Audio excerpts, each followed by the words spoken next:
Hello అండి. Welcome to one more mini blog. So ఈరోజు మా బ్రేక్ఫాస్ట్ వచ్చేసి పెసరట్టు. సో అందరికీ పెసరట్టు అనగానే పెసరట్టు ఉప్మా గుర్తొస్తుంది. కానీ మా ఇంట్లో మాత్రం పెసరట్టు ఉప్మా ఎవ్వరూ తినరండి. సో అందుకని మా ఇంట్లో పెసరట్టు ఉన్న ప్రతిసారి కొంచెం డిఫరెంట్గా తింటూ ఉంటాము. సో పెసరట్టు హెల్తీ కాబట్టి దాన్ని స్కిప్ చేయకూడదు. సో పిల్లలకైతే కంపల్సరీగా వీక్లీ వన్స్ అయినా పెసరట్టు పెడతాను. చాలా బలం అండ్ హెల్తీ అండి.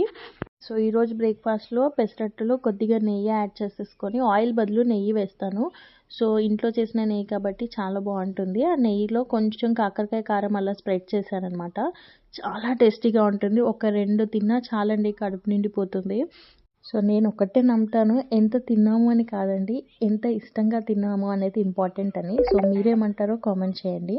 అండ్ అలాగే ఈరోజు ఫ్రూట్ వచ్చేసి పపాయ అండి. పపాయ కూడా చాలా హెల్దీ. సో మ్యాక్సిమం పిల్లలకి హెల్దీ ఇవ్వడానికి ట్రై చేస్తాం కదా.